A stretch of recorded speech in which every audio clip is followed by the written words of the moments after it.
Sean bienvenidos a Generación Vida Abundante, una iglesia de puertas abiertas. En este momento vamos a iniciar nuestro servicio dominical. Muchas gracias.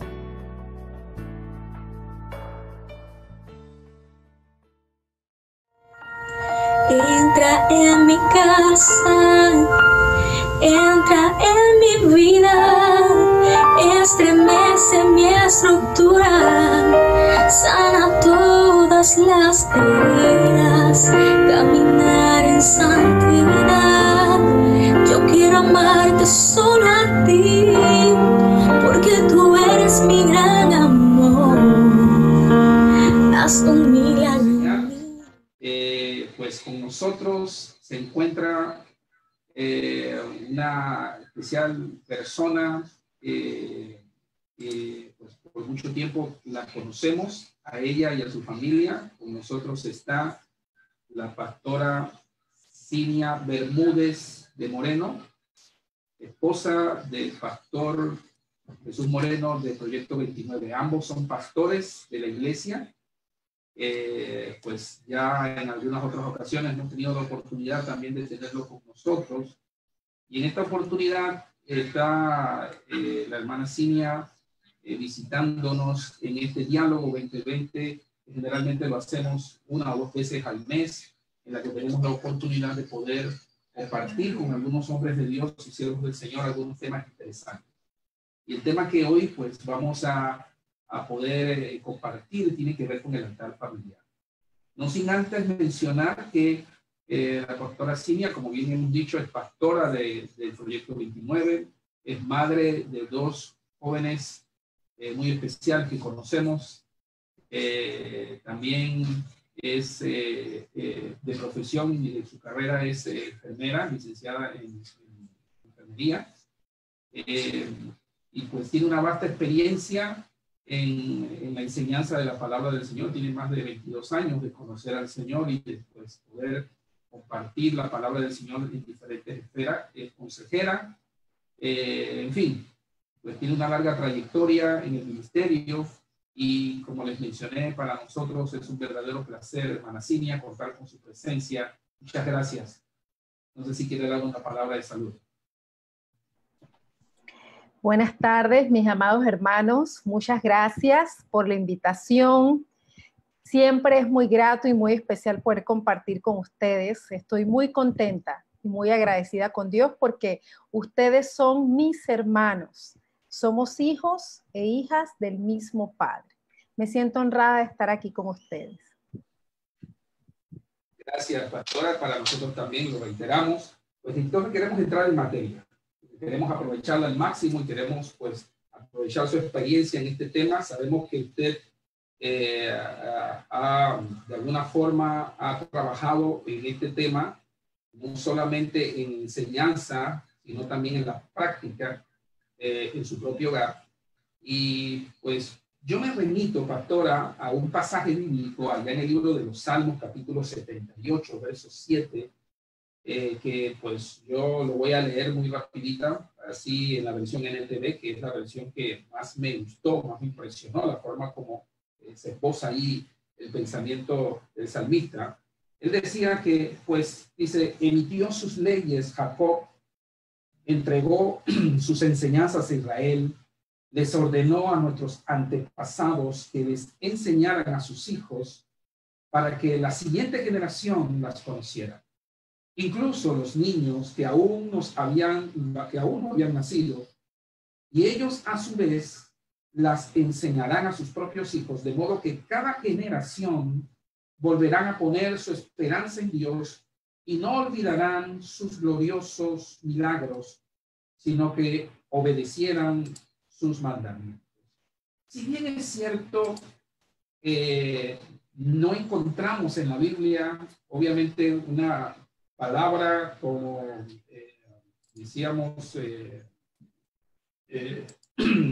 altar familiar propiamente, sí, no existe una definición o una palabra exacta como la que estamos mencionando sobre el altar familiar, pero lo cierto es que podemos encontrar en la palabra del Señor muchos muchos pasajes como este que acabamos de mencionar, donde obviamente se nos incita a que de alguna manera podamos nosotros levantar fundamentos y principios sobre la palabra del Señor a nuestra generación. Y una de las cosas que este versículo que hemos plasmado como texto áureo, base a lo que nosotros hemos estado por discutir en esta tarde, habla acerca de que la palabra del Señor debe ser traspuesta de generación en generación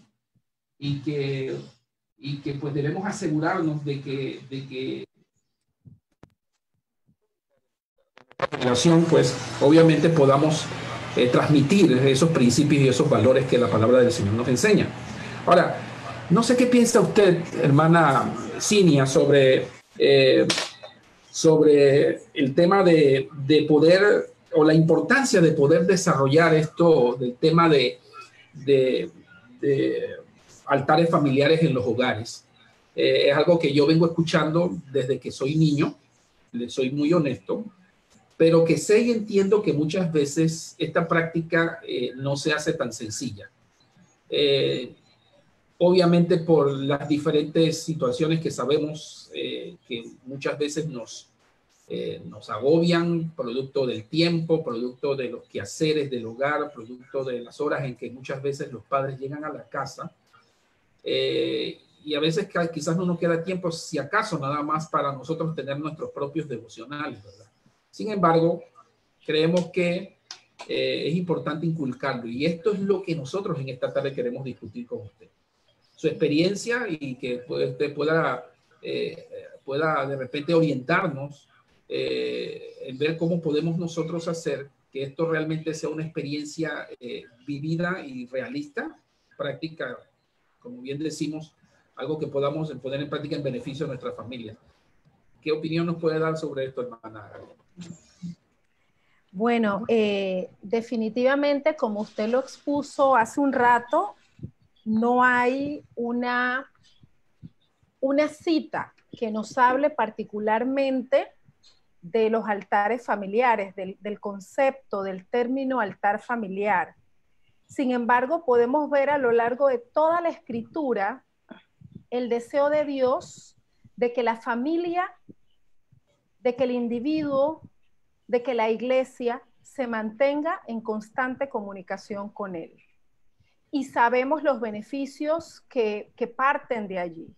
Entonces, aunque no encontramos una cita que lo diga de forma directa o que presente el concepto como tal, entendemos que el altar familiar es un hábito importante y es una disciplina que permite que, si se hace de manera regular y considerando algunos aspectos que vamos a compartir ahora dentro de un rato, sabemos que produce tremendos beneficios en la vida del individuo dentro de la familia y de la familia como el sistema, ¿verdad? Como el sistema social que es la célula básica dentro de la sociedad. Y sabemos que una familia fortalecida va a ser una familia que va a mostrar la gloria del Señor en medio de todo lo que hace. Entonces, definitivamente nosotros, la forma de hacer altar familiar va evolucionando también, porque no es lo mismo hacer un altar con niños pequeños que hacer un altar con adultos. Por ejemplo, eso es muy interesante, Gaby, disculpa que te interrumpa, es muy interesante. Ajá. Lo que estás mencionando, porque fíjate, eso que estás diciendo podría quizás ayudarnos a definir un poco más, en realidad, ¿qué podríamos decir que es un altar familiar? Por ejemplo, ¿cómo podríamos definir nosotros, para los que estamos aquí y los que nos están escuchando en Facebook Live, cómo podríamos definir cómo hacer o qué es un altar familiar? ¿Cómo podríamos decir, bueno, esto que estamos haciendo es un altar familiar de acuerdo a lo que la palabra del Señor nos enseña, ¿verdad? Bueno, levantar un altar es adorar a Dios. Levantar un altar a Dios o encender un altar a Dios. Ahorita vamos a ver la evolución del altar en la vida del ser humano o en la vida del pueblo de Dios, que ha pasado por diferentes etapas porque sabemos pues que el pecado trastornó la relación que el ser humano tenía con Dios. Pero levantar un altar a Dios no es sino otra cosa que tomar un tiempo para poder juntos, hablando del altar familiar, juntos como familia, ponernos de acuerdo para adorarle, para exaltarle, para presentar nuestras súplicas, para compartir la palabra también en algunos momentos, e inclusive yo pudiera decir que para hablar de todas aquellas cosas que pudieran inquietar a la familia en un momento determinado y producir también una especie de debate en el cual podamos edificarnos unos a otros. Porque muchas veces vemos el altar solamente en el sentido estricto de la palabra como rito o como forma específica de adoración, pero creo que el altar es mucho más que eso. Aparte del rito, de la liturgia, de la disciplina, presenta también un escenario en el cual Dios, como está en medio de nosotros, habla, se revela y permite que otros frutos de edificación puedan darse. En el altar puede haber reconciliación, por ejemplo. Hemos leído muchas veces el pasaje que dice que cuando vamos delante del Señor a presentar nuestra ofrenda, si tenemos alguna situación con nuestro hermano, vayamos y pongamos a cuentas con el hermano para poder entonces presentar la ofrenda. Entonces, un buen altar familiar también promueve la renovación de las relaciones entre los miembros de la familia, la reconciliación. Cuando los niños están pequeños, por ejemplo, y pelean entre sí, el altar familiar también es un escenario en el cual nos comunicamos con nuestro Señor y también nos comunicamos los unos con los otros, porque no es mi oración individual, sino es la oración colectiva, el momento espiritual colectivo que como familia estamos ofrendando a Dios.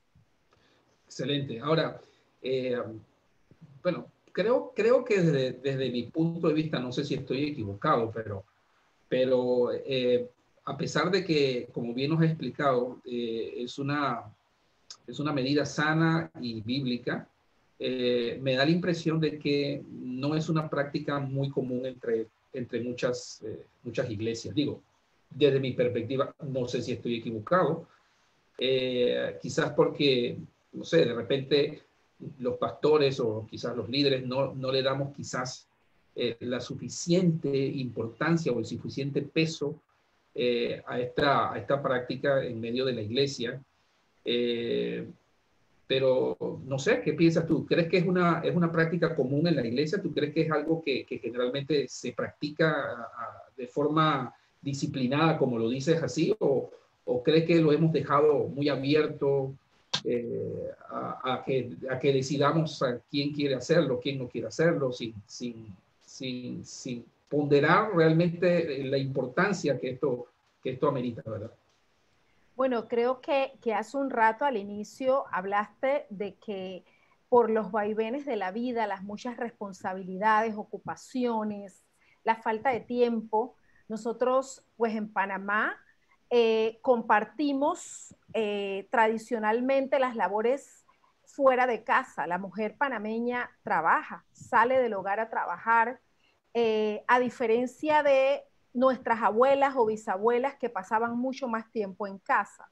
Entonces, toda esta premura del tiempo, hay familias en las cuales, por ejemplo, a veces papá o mamá trabajan en 2 lugares o trabajan muy distantes del hogar.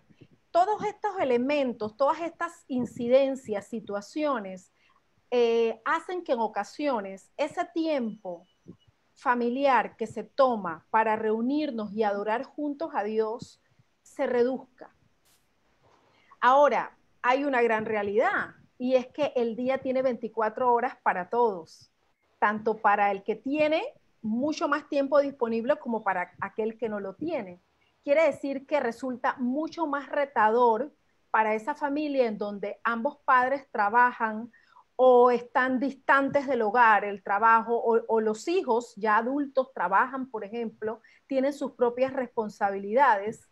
Sin embargo, no es que no se pueda hacer. Por eso digo que muchas veces la forma de hacer altar familiar evoluciona también, porque no es lo mismo que lo hagamos cuando nuestros niños están pequeños en ese ritual de llevarlos a la cama todas las noches, orar con ellos, leerles la palabra, cantar algunos coros, algunas canciones, a cuando ya ellos tienen sus propias responsabilidades. Y sí, coincido en que es una práctica que en algunas ocasiones vemos en menor grado que antes, pero creo que mucho de eso se debe a el tiempo actual que vivimos. Ahora, una buena noticia, una noticia esperanzadora, es que nuestro Padre no anda con un látigo allí delante de nosotros. Bueno, es que lo hicieron mal, así que ya lo saqué de la gloria. No, sino que el Espíritu Santo es nuestro ayudador inclusive para que en esos momentos en donde algunas de estas situaciones propias de la vida se nos dificultan, nosotros podamos preguntarle al Señor, ¿cómo lo podemos hacer ahora? ¿De qué manera lo podemos hacer?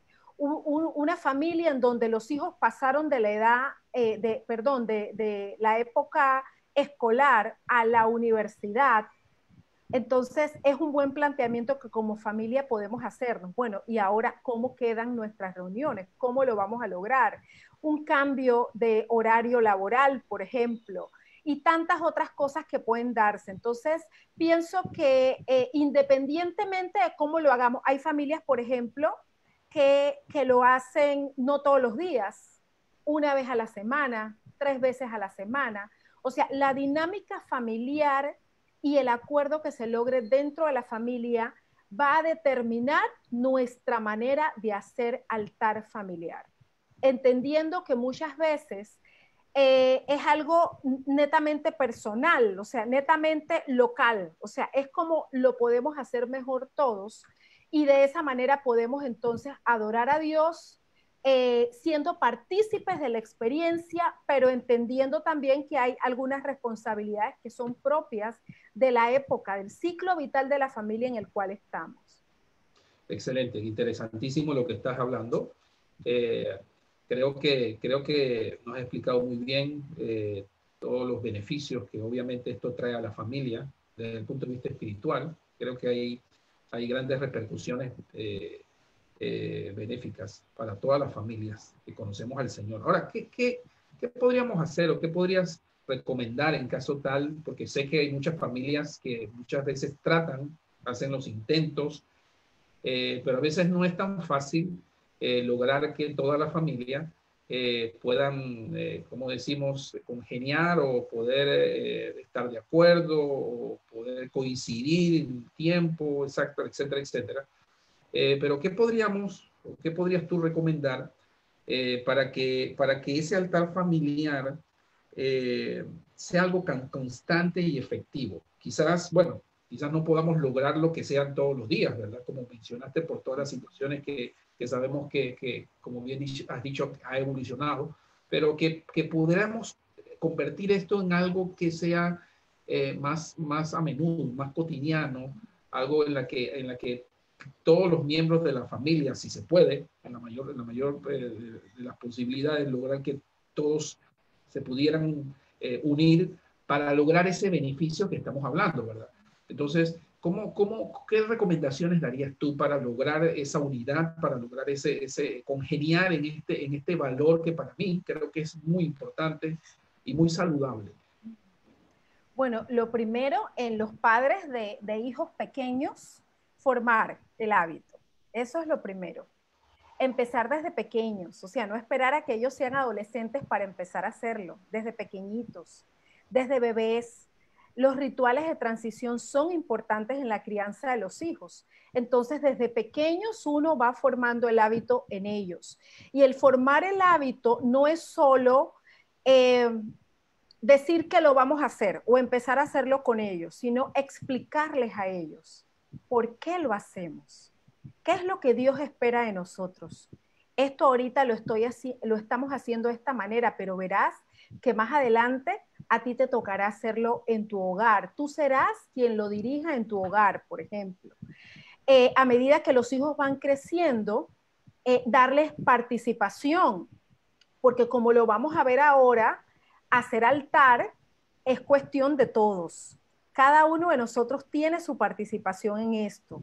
Entonces, en la medida en que nuestros hijos se sienten partícipes de la experiencia familiar, ellos van a saber que van a disfrutar, van a querer. Y por el otro lado también está el instruir, la instrucción de que, ¿por qué lo hacemos? ¿Por qué estamos haciendo esto? ¿Cuál es nuestro objetivo con esto? ¿Qué es lo que queremos lograr con esto? ¿Qué es lo que produce un altar? El altar produce acercamiento a Dios. En el altar, cuando hacemos altar, le decimos al Señor, aquí estamos nosotros delante de ti, llenando tu trono. Sabemos que es un trono que no es visible, ¿verdad? Aquí no es visible para nosotros, pero lo decimos metafóricamente porque sabemos que ciertamente llenamos el trono espiritual de Dios, llenamos tu trono de alabanza y de adoración. ¿Y qué ocurre cuando nosotros llenamos el trono de Dios? El Señor nos escucha. O sea, no es un rito, no es una ceremonia, no es algo religioso únicamente, sino que hay cosas que suceden. Su oído se inclina a nosotros, Dios nos escucha, Dios se complace. Dice, el profeta decía que Él calla de amor por nosotros. Es decir, que llega un momento en nuestro fluir de cántico, de palabra hablada hacia Él, de elogios, de oración. Llega un momento en que Dios calla de amor por nosotros. Entonces, el que nuestros hijos e hijas comprendan el por qué lo hacemos es muy importante y desde pequeños necesitamos instruirlos sobre eso.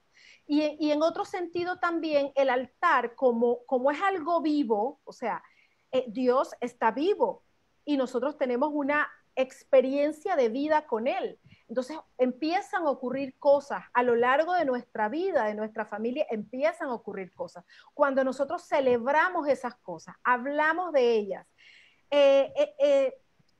digamos, subrayamos que no son producto de la casualidad, sino que testificamos en medio de la familia de lo que Dios está haciendo, de lo que nos está hablando. Entonces eso dinamiza la experiencia de altar.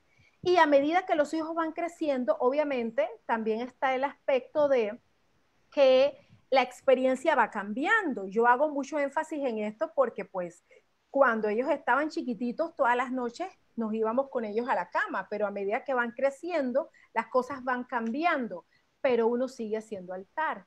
Tal vez no con la misma frecuencia, no de la misma manera, pero seguimos haciendo altar.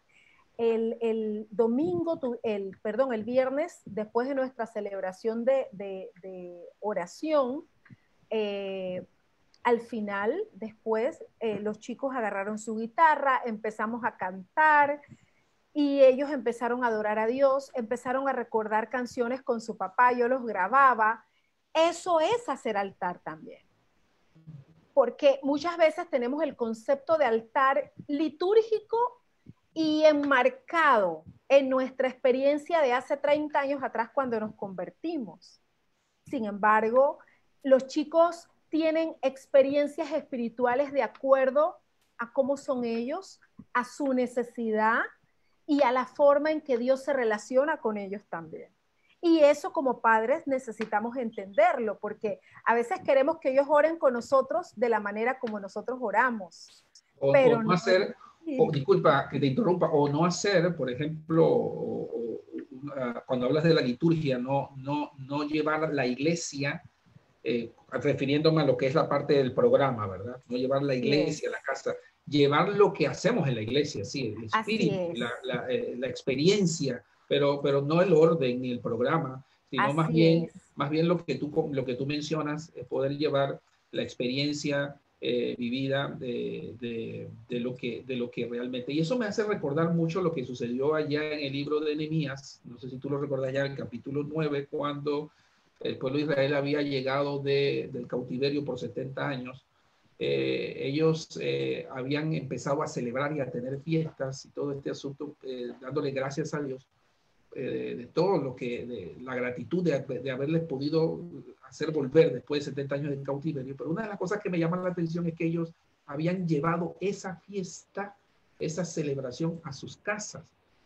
Y esa es una de las cosas maravillosas que yo creo que nosotros debemos replicar, la experiencia espiritual de lo que hacemos en la iglesia, espiritualmente hablando, como cuerpo de Cristo, como miembros de un colectivo que adoramos al Señor, llevar esa experiencia al hogar para que podamos hacer iglesia en la casa de la forma espiritual, ¿verdad? De lo que tiene, vuelvo y repito, que tiene que ver con la experiencia. Pero bueno, me gustaría pues que pudieses compartir con nosotros lo que has traído con respecto a este tema y pues estamos para escucharte entonces y puedas tener pues una plática concluyente con este tema.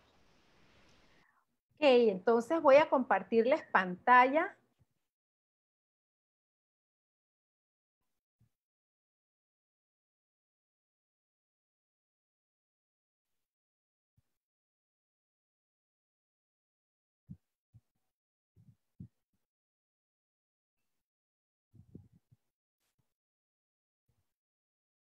Ok, lo vemos bien allí, ¿cierto?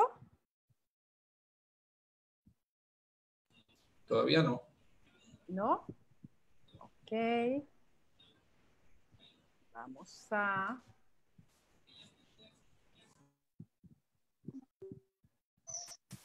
Están picando los mosquitos.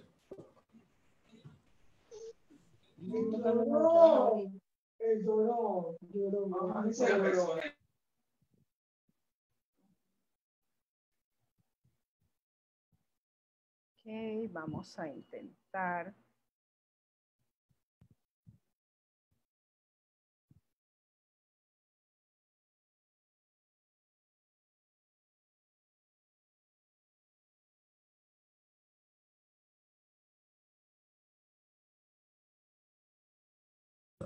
Ahora sí, ahora sí lo tenemos en pantalla.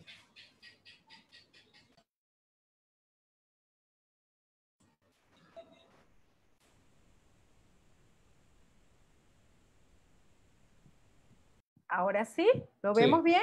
Correcto. Ok, bien.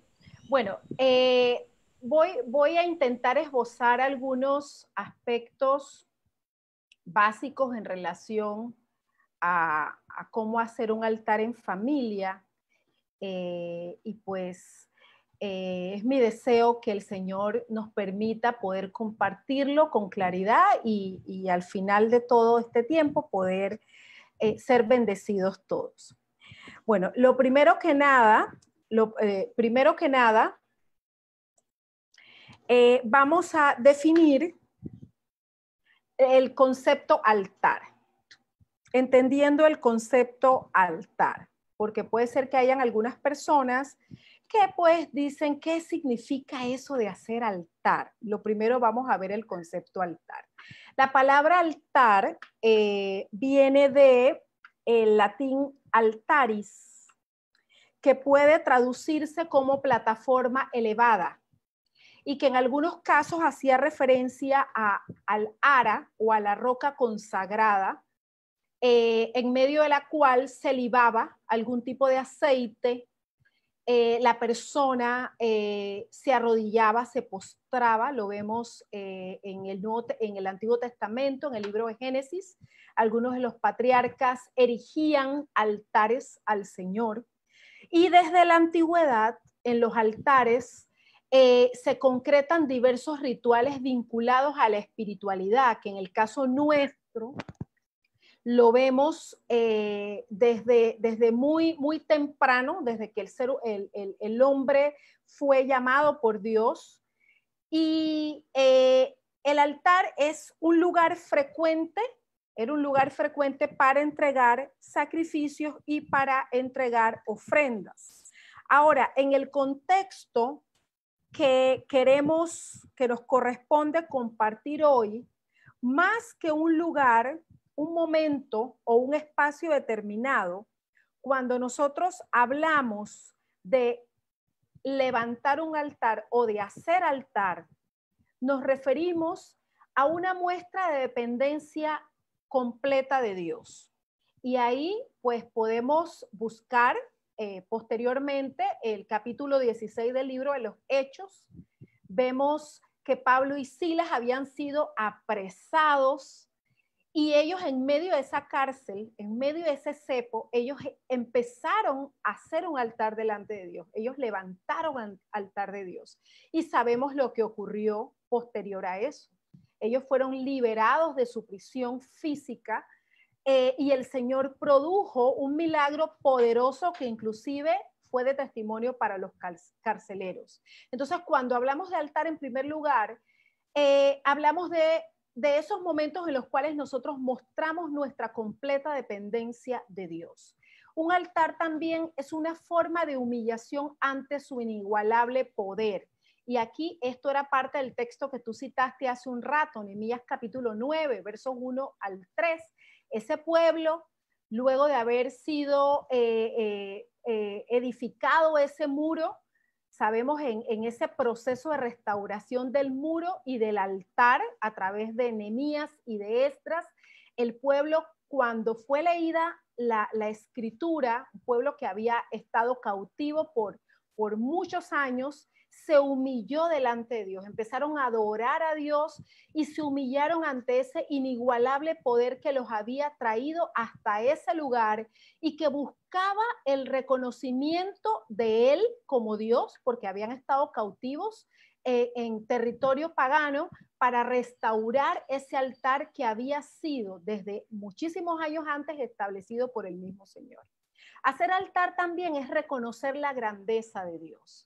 Y vemos al rey Salomón en Primera de Reyes, capítulo 8, versos 22, en adelante, cuando el rey Salomón edifica templo a Dios, el primer templo, y él empieza a dedicarlo a Dios, él no podía hacer otra cosa que reconocer la grandeza del Señor, a quien él le había levantado un templo y en el cual estaban muchas ofrendas que habían sido traídas para poder ofrecer al Señor.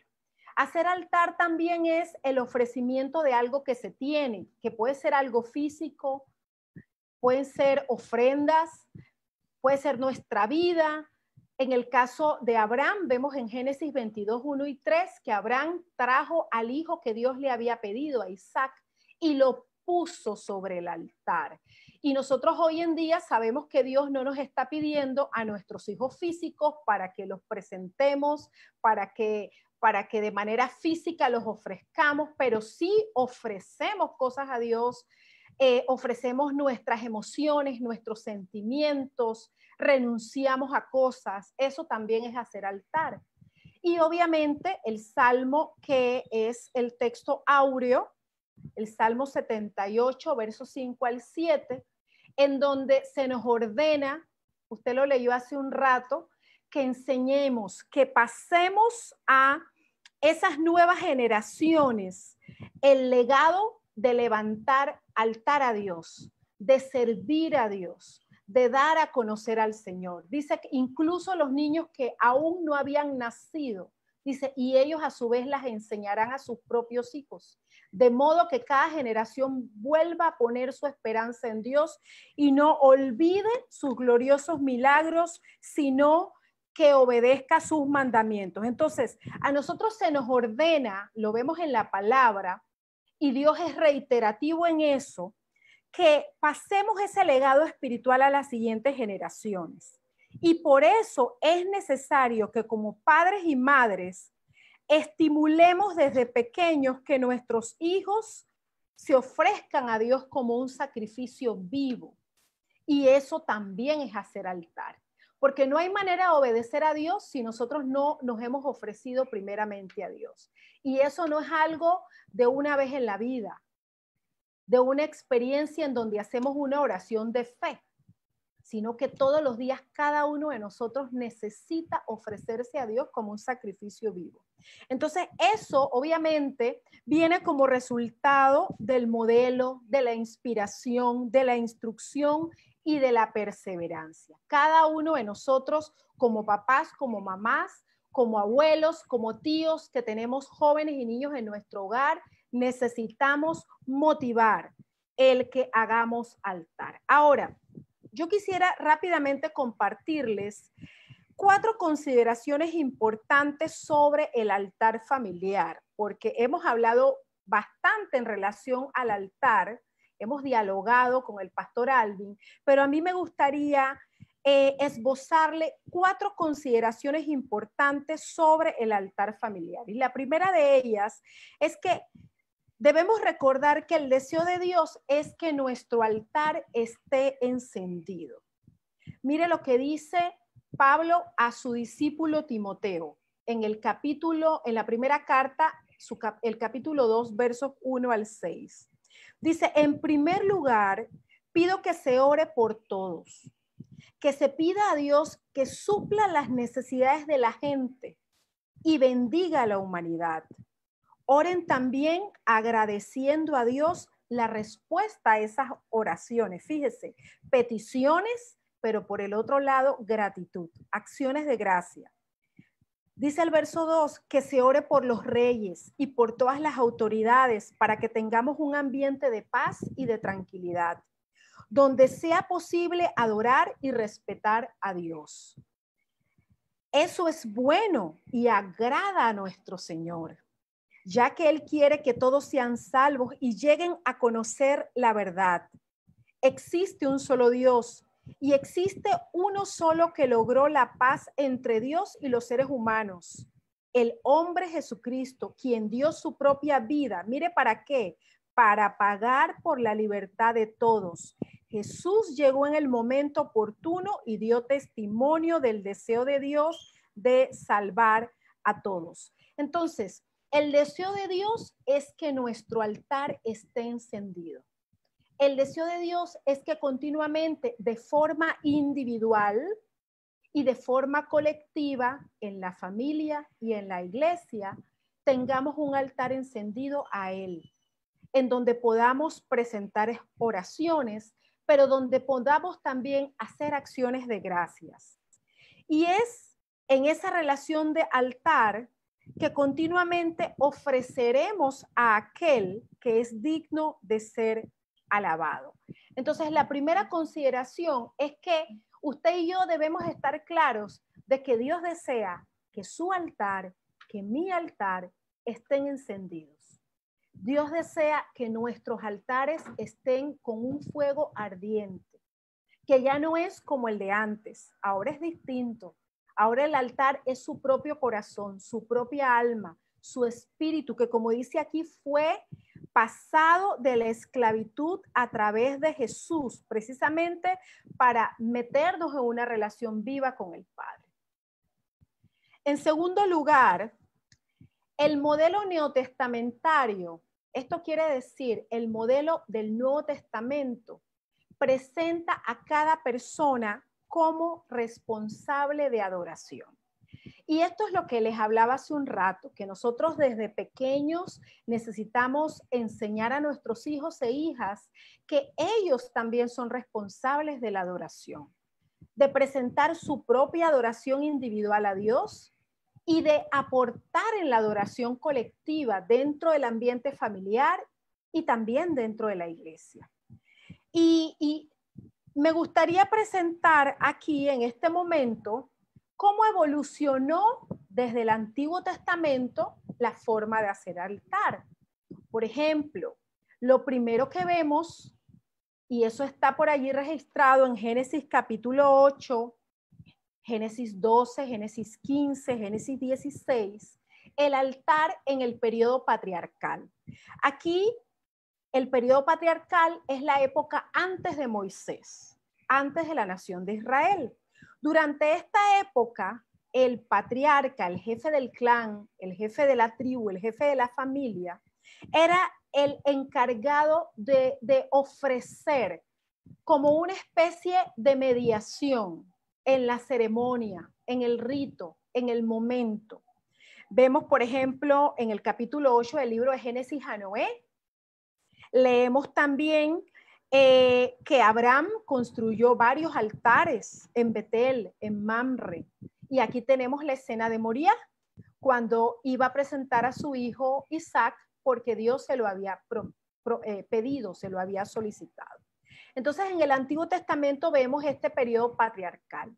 Un poquito más adelante, cuando empiezan a surgir las tribus, usted sabe que Abraham tuvo a Isaac, Isaac tuvo a Jacob, y de Jacob vinieron las tribus de Israel que estuvieron en Egipto durante un periodo de tiempo, pero que luego vino entonces el periodo mosaico. El Señor envía a Moisés para traer al pueblo nuevamente a la tierra prometida, y es en el desierto en donde camino a la tierra prometida, donde se establece el oficio sacerdotal, y lo vemos por ahí en el capítulo 28 del libro de Éxodo.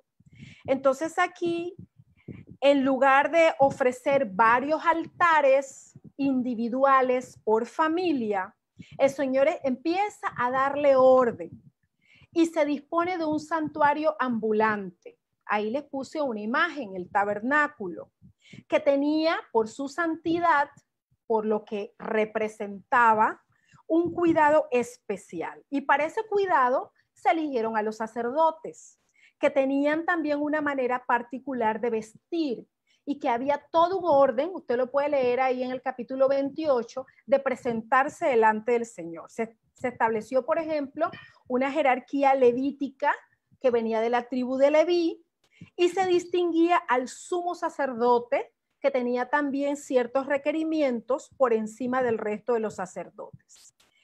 El sacerdote realizaba un ministerio de palabra, un ministerio de testimonio también, y tenía un ministerio de sacrificio que tenía que ver con lo que se ofrecía. Habían diferentes tipos de ofrendas que se presentaban. Y el pueblo, el primero de estos ministerios del sacerdote tenía que ver con la mediación de la palabra, que iba de Dios al pueblo. Y el segundo tenía que ver con la mediación del sacerdote, del sacrificio, que iba del pueblo a Dios. Entonces, en este periodo mosaico, los sacerdotes eran mediadores entre Dios y el pueblo, y entre el pueblo y Dios al traer las ofrendas. Un poco más adelante, entonces, evoluciona el altar al periodo monárquico, el altar en el periodo monárquico. Aquí vemos el templo construido por el rey Salomón. Ya no sé, usted se acuerda toda la historia que David quería construirle templo, pero el Señor dice, no, será tu hijo quien lo haga. Entonces, el rey Salomón construye el primer templo. Y en ese primer templo, igual es mediado por el sacerdocio de acuerdo a la ley. Ahí vemos en Segunda de Crónicas, capítulo 7, usted lo puede leer. Yo quiero destacar el verso 1, 2 y 3. Mire cómo dice, cuando Salomón terminó de orar, descendió fuego del cielo y consumió el holocausto y los sacrificios. Y la gloria del Señor llenó el templo. Verso 2, tan lleno de su gloria estaba el templo que los sacerdotes no podían entrar en él. Al ver los israelitas que el fuego descendía y que la gloria del Señor se posaba sobre el templo, cayeron de rodillas y postrándose rostro en la tierra, alabaron al Señor diciendo, Él es bueno, su gran amor perdura para siempre. Entonces aquí ya la adoración era no en el tabernáculo, sino en el templo, e igual había algún tipo de mediación sacerdotal. El pueblo de Dios es tomado cautivo y viene entonces el exilio. Había una parte que había quedado en Israel, y posterior a eso vemos entonces que cuando el pueblo de Dios cae bajo la dominación romana, entonces el rey Herodes construye un segundo templo. Después del siglo VIII antes de Cristo, la nación judía es cautivada y es exilada. Y durante ese periodo, entonces surge, aparte del templo, mucho tiempo después, ya para tiempo del Imperio Romano, luego que pasa el periodo del silencio, entonces el rey Herodes construye el templo y aparte del templo, como ellos no tenían un lugar donde adorar, entonces los judíos que estaban dispersos, nace la sinagoga. Y ahí en la sinagoga surge otra forma que es la mediación rabínica. Y en ese lugar los judíos se reunían para leer y para estudiar las escrituras, pero no habían ya sacrificios, sino que las reuniones eran presididas por un sacerdote, ni las reuniones eran presididas por un sacerdote, sino era algo un poco más colectivo. ¿A dónde quiero llegar con esto? A esto. Usted vio la evolución, pero el modelo neotestamentario, el modelo del Nuevo Testamento, ya no requiere ningún mediador para que nosotros podamos levantar a Dios altar. Ni la mediación de nosotros los pastores o líderes dentro de la iglesia, ni la mediación directa del padre o de la madre o del adulto mayor o del hijo, sino que cada uno de nosotros, como dice la escritura ahí en Pedro, primera de Pedro 2.9 dice, pero segunda de Pedro 2.9 dice, pero ustedes son linaje escogido, real sacerdocio, nación santa, pueblo que pertenece a Dios, para que proclamen las obras maravillosas de aquel que los llamó de las tinieblas a su luz admirable. En la visión dada por el Señor a Juan en Apocalipsis capítulo 1, versos 5 y 6 dice, y de parte de Jesucristo, el testigo fiel, el primogénito de la resurrección, el soberano de los reyes de la tierra, mire qué maravilloso, al que nos ama y que por su sangre nos ha librado de nuestros pecados, al que ha hecho de nosotros un reino, sacerdotes al servicio de Dios su Padre. A él sea la gloria y el poder por los siglos de los siglos. Amén. Entonces, en este modelo, luego de Jesús, luego de su sacrificio, cada uno de nosotros necesita verse, y esto es vital dentro del altar familiar, por eso lo destaco, como una persona responsable de adoración. Usted es ofrenda y usted es ofertante delante de Dios. Todos los días, con Cristo y su obra, se dio un cambio impresionante al sacerdocio. Cristo se presenta como el cumplimiento del sistema sacerdotal del Antiguo Testamento y el mediador de un nuevo pacto. Y ahí le voy a dar varias citas, usted las busca. Jeremías 31:31, Mateo 26:28. El sacrificio en la cruz es único y es eternamente eficaz. Lo dice el capítulo 9 de la carta a Hebreos, versos del 11 al 28. Es suficiente y nos permite, de acuerdo a Hebreos capítulo 10, versos 19 al 25, tener un acceso directo a Dios. Cristo es nuestro santuario. Cristo es nuestro sacrificio. Cristo es nuestro sumo sacerdote y Cristo fue entregado en rescate por muchos, como él mismo lo estableció en Marcos 10:45. Su obra sacerdotal va más allá. Su sacerdocio no proviene de la corriente arónica o levítica, sino que dice el capítulo 7 del libro de Hebreos, es sacerdote según el orden de Melquisedec, muchísimo más allá. Y por el otro lado, que me encanta este pasaje en Gálatas 3, capítulo 26 al 29, en Cristo todos nosotros, adultos, mayores, hombres, mujeres, líderes, pastores, nuevos creyentes, todos nosotros recibimos la identidad de hijos de Dios. Y Él es el sumo sacerdote, es el único y para siempre. Y nosotros, sus hijos, sus seguidores, todos y todas, nos constituimos en un pueblo sacerdotal. Dice Gálatas 3:26, todos ustedes son hijos de Dios mediante la fe en Cristo Jesús, porque todos los que han sido bautizados en Cristo Jesús se han revestido de Cristo. Ya no hay judío, ni griego, esclavo, ni libre, hombre, ni mujer, sino que todos ustedes son uno solo en Cristo. Y dice el verso 29, y si ustedes pertenecen a Cristo, son la descendencia de Abraham y herederos según la promesa.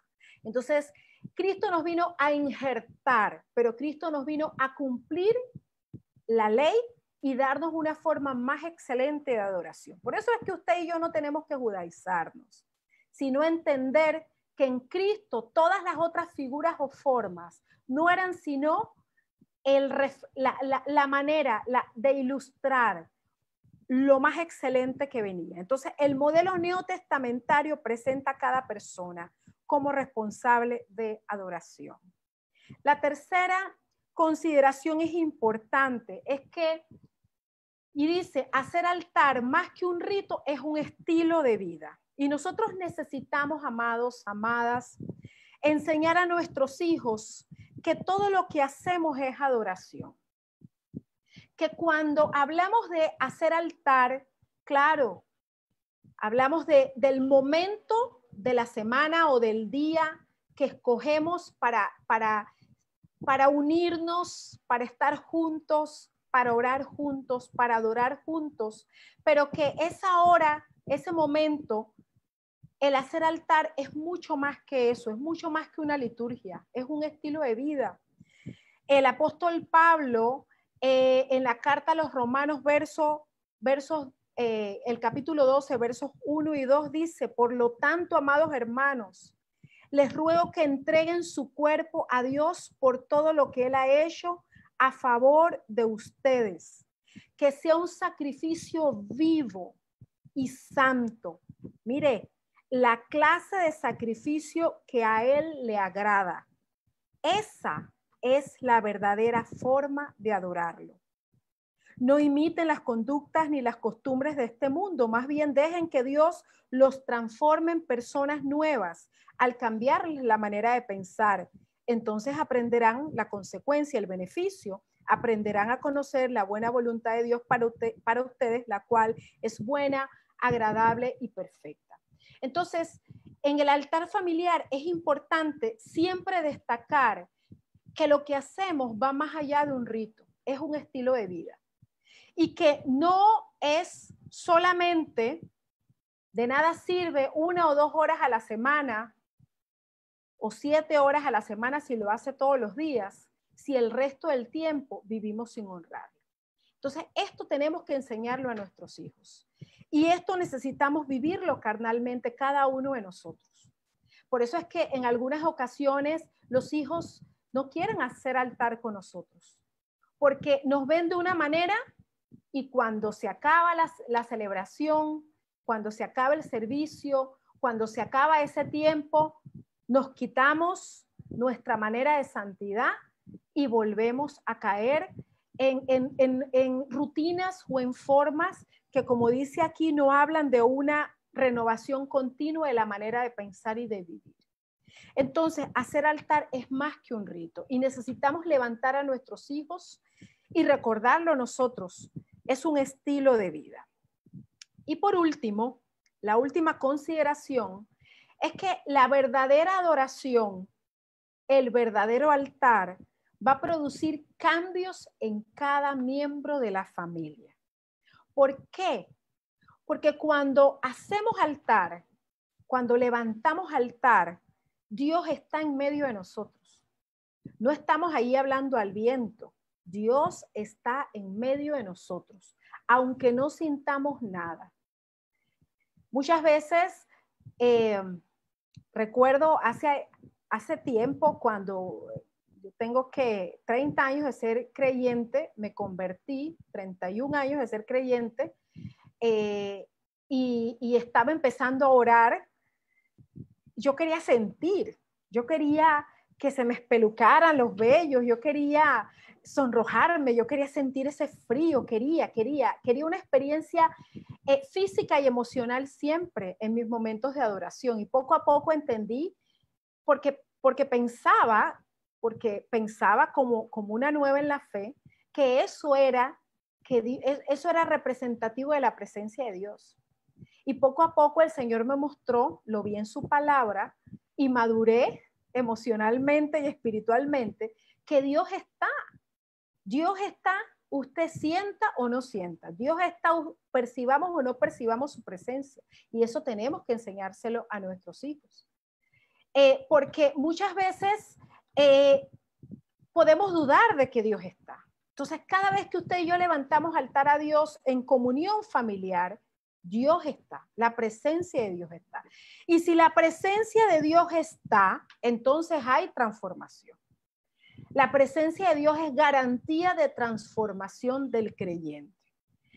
Y cuando nosotros somos un altar encendido a Dios, su presencia nos transforma continuamente.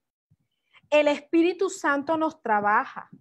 El Espíritu Santo al cual estamos ofreciendo alabanza y adoración, al cual estamos exaltando con nuestros cánticos, nos confronta, nos moldea, nos refina, nos perfecciona. Entonces, la verdadera adoración, el altar encendido, el altar renovado, personal y familiar, producirá cambios en cada miembro de la familia. Y esos cambios serán testimonio al mundo. Porque una familia que hace altar es la evidencia plausible del poder transformador del único Dios todopoderoso. Si peleábamos, vamos bajando la manera de pelear. Claro, hay cosas que nos cuestan más que otras. Hay cuestiones que están muy arraigadas en nuestra individualidad y probablemente esas serán las que nos cuesten más, pero algo está haciendo Dios. Tal vez en algunas áreas nos está trabajando un poquito, estamos cambiando un poquito más lento, en otras vamos un poquito más rápido, pero la verdadera adoración producirá cambios en cada miembro de la familia. ¿Por qué? Porque Dios está. Y cuando Dios está, hay cambio. Si usted ve que no hay cambio, entonces necesitamos revisar nuestro altar delante del Señor, tanto familiar como personal. Y hay promesas que respaldan esto. Mire, aquí yo les dejo con 4 promesas preciosas aquí. Mire, dice en el Salmo 69, verso 32, en Jeremías capítulo 29, verso 13, usted lo busca. Dice que si nosotros buscamos de todo corazón, lo vamos a encontrar. Él va a estar allí con nosotros. En Segunda de Crónicas 7, verso 14, leímos que en ese pasaje está registrado que Salomón dedicó el templo, pero un poquito más abajo dice la respuesta de Dios. Dios habló a la gente que estaba allí. Y Dios dijo que si su pueblo se humillaba, si su pueblo se desviaba, pero luego venía y se humillaba a él y reconocía sus malos caminos y pedía perdón por ellos, dice que él perdonaría su pecado. Entonces hay promesa. Si nosotros nos humillamos en nuestros altares familiares por cosas incorrectas que hemos hecho en el día a día, hay una promesa de que él perdona nuestro pecado. Isaías 23:3 dice que él guardaría en completa paz aquel cuyo pensamiento en él persevera porque en él ha confiado. Entonces, si nosotros tenemos un altar personal encendido y perseveramos en Dios en el día a día y a lo largo del día, y hay una expresión de alabanza, porque recordemos que altar no es solo ese momento, sino es el estilo de vida. Él ha prometido darnos paz. Nuestro propio Señor Jesús, Mateo 7, versos 7 a 9, ha hecho la promesa de que si nosotros pedimos, recibimos. Si buscamos, encontramos. Si llamamos, Él nos abre. Entonces hay promesas que respaldan la presencia de Dios y la respuesta de Dios para cada uno de nosotros. Y yo quiero dejarlos con esta imagen. Este es nuestro altar, es parte de una imagen de nuestro altar de oración que hacemos como familia espiritual. Y cada uno pues le toca hacer lo suyo a nivel de familia, de familia personal, de cada uno en su propia familia. Pero no dejes de hacer tu altar como familia espiritual. No dejes de reunirte. No dejes de aprovechar los escenarios, las oportunidades que tu familia de fe te brinda para poder ofrecer sacrificio delante del Señor. No dejes de hacerlo. Preséntate delante del Señor. Ofrece a Él, muéstrate a Él. Permite que todos esos escenarios que en tu iglesia CCI Generación Vida Abundante se planea. Mira, esto es hermoso, que una tarde de domingo ustedes estén reunidos aquí compartiendo alabanza, compartiendo oración, compartiendo ese testimonio precioso de sanidad que nos hablaba el hermano hace un rato, y compartiendo obviamente la palabra. Y como familia también, en la semana o diariamente, como lo tengan establecido como en su propia dinámica familiar. No dejemos de hacer altar, amados. Dios nos ha dado preciosas y hermosísimas promesas que están relacionadas con eso, de venir a Él. Y yo quería pues recordarles estas 4 cosas que tienen su trasfondo bíblico y que nos hablan de la importancia de hacer altar, pero que van más allá de lo que logramos hacer en un momento del día, que tienen que ver con lo que hacemos a lo largo del día. Y sabemos que si tú y yo venimos a lo largo del día de forma individual y nos reunimos como familia y como iglesia de forma habitual y disciplinada, dependiendo de lo que hemos establecido como familia y como iglesia, Dios nos sale al encuentro para bendecir nuestras vidas.